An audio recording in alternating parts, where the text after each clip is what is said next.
Hallo Freunde von Polymorph. Heute stelle ich euch mein selbstgebautes Dachzelt vor. Nach dem Intro geht's los.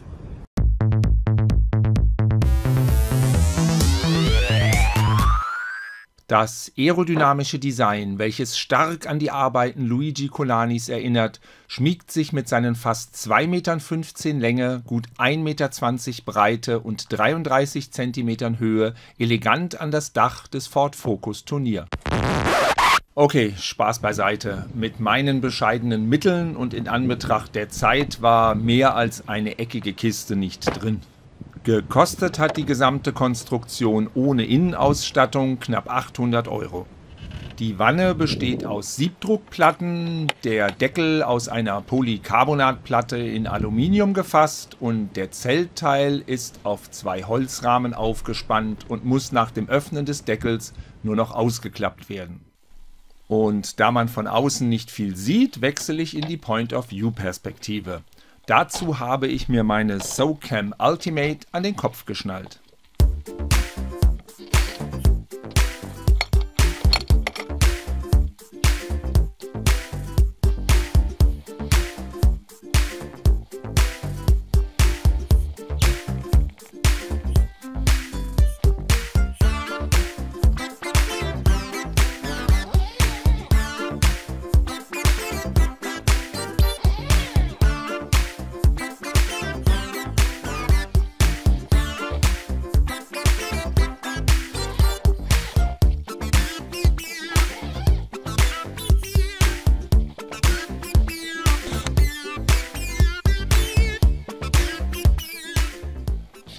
Als erstes öffne ich den Klettverschluss und setze die Spreizstange ein.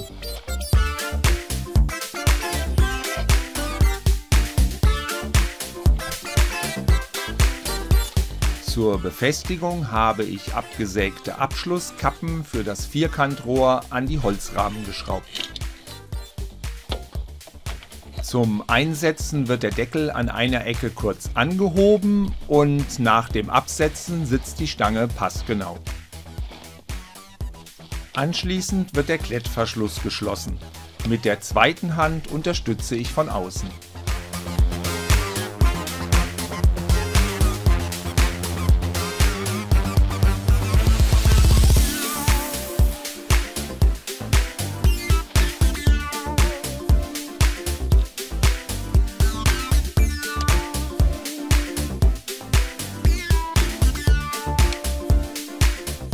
Da es in dem Zelt recht warm ist, öffne ich als nächstes die Seitenfenster. Als nächstes wird der Deckel nach unten abgespannt.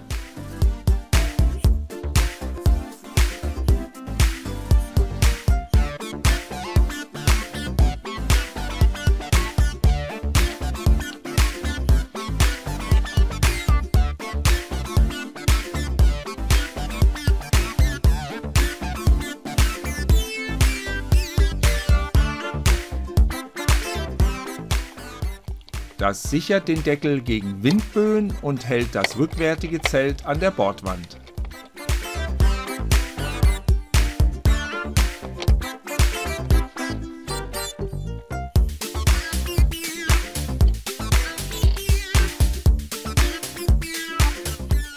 Jetzt fehlt nur noch der Bügel zum Aufstellen des Vordachs.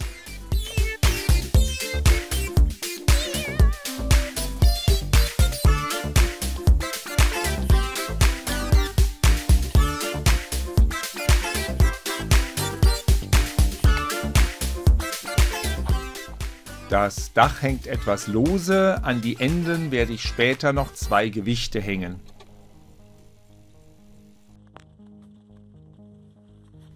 Um euch das Innere zu zeigen, habe ich auf meine Weitwinkel-Handykamera gewechselt und zunächst ziehe ich erstmal die Schuhe aus. An der höchsten Stelle beträgt der Innenraum ohne Matratze gut 1,40 Meter. Gesund und nüchtern stellt der Einstieg über die Leiter kein Problem dar.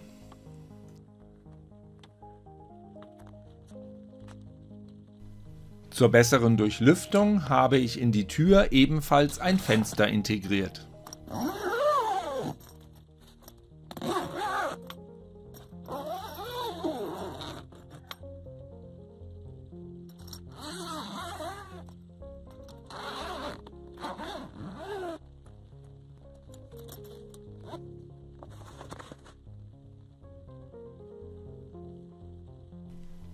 Zu den Seiten und nach hinten hat man so einen guten Ausblick. Nur nach vorne kann man nicht schauen. Der Innenraum bietet eine Liegefläche von 2,11 Meter x 1,18 Meter.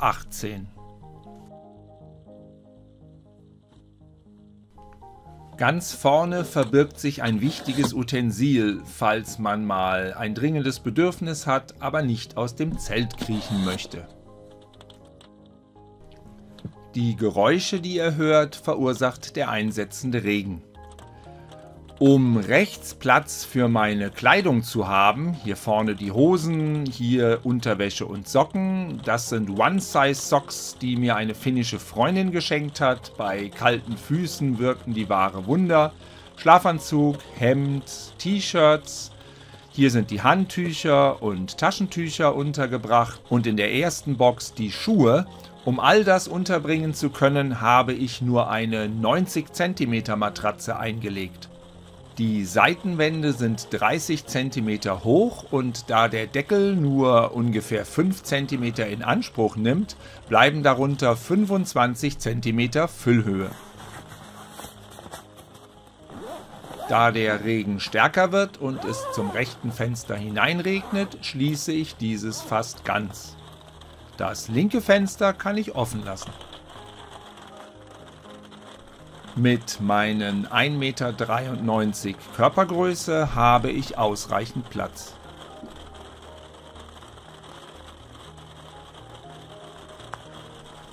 Da der Regen stärker geworden ist, mache ich erstmal eine Zwangspause.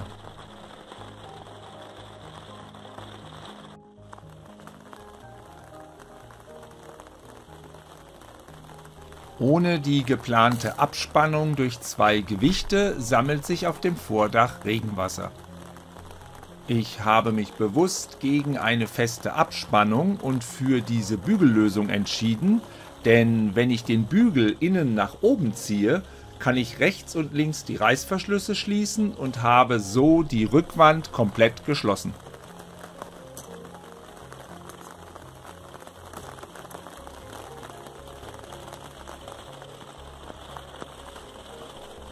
In der hinteren Ecke habe ich noch ein Tuch für die Augen und ein Ersatzlaken. Unten auf dem Boden liegt ein 12 mm Meshgewebe, das verhindert, dass sich in der Wanne irgendwelche Feuchtigkeit ansammelt. Meine Matratze ist 13 cm dick und bietet ausreichend Komfort.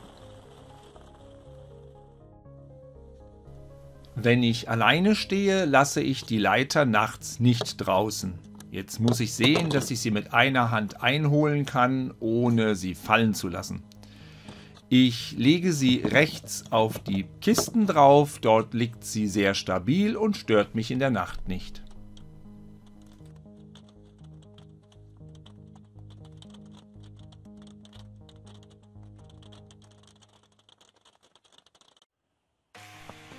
Der Regen ist vorbei und vor dem Schließen trockne ich das Zelt ab.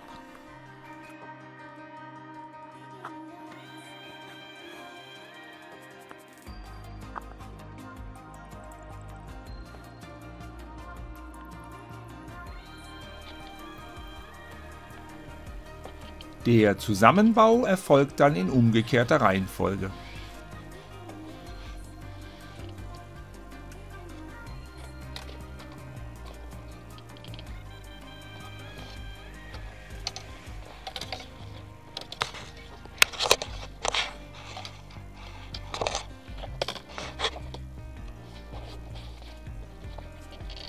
Der Zeltteil besteht aus einem 270 Gramm Baumwoll-Polyester-Mischgewebe, wie es auch für Vorzelte verwendet wird.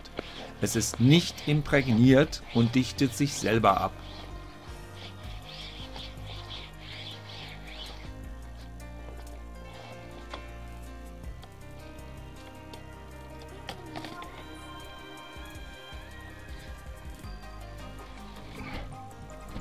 Als erstes schmeiße ich die dicke Fliege raus, die sich ins Zelt verirrt hat.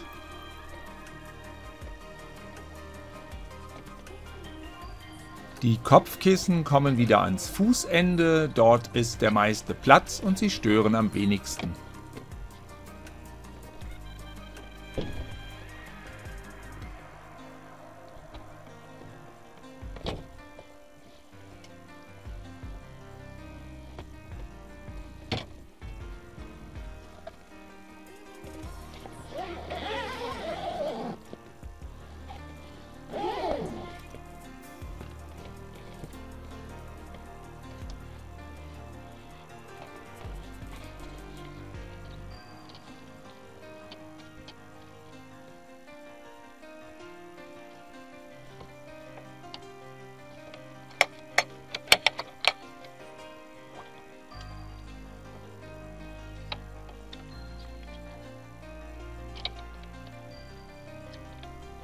Je weniger Feuchtigkeit im Zelt landet, umso besser.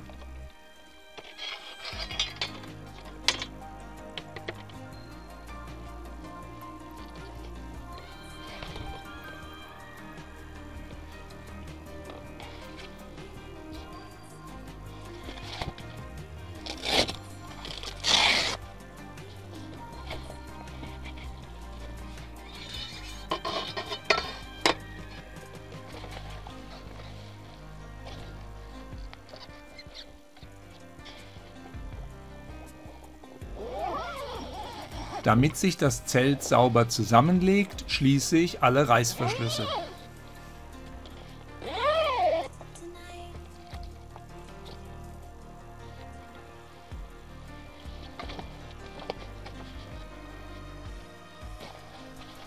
Die feuchten Teile des Zeltes liegen übereinander.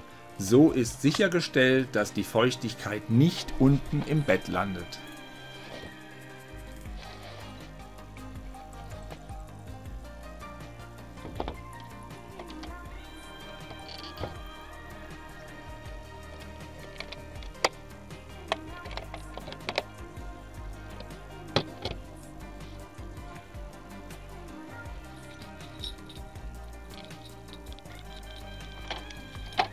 Noch die Leiter verstauen und ich bin abfahrtbereit.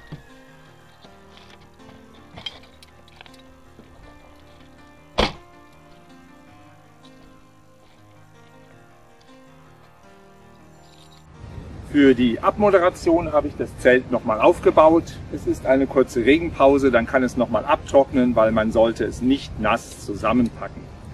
Wenn man es doch mal muss, sollte man es bei erster Gelegenheit, wenn trockenes Wetter ist, aufklappen, damit die Restfeuchte entweichen kann.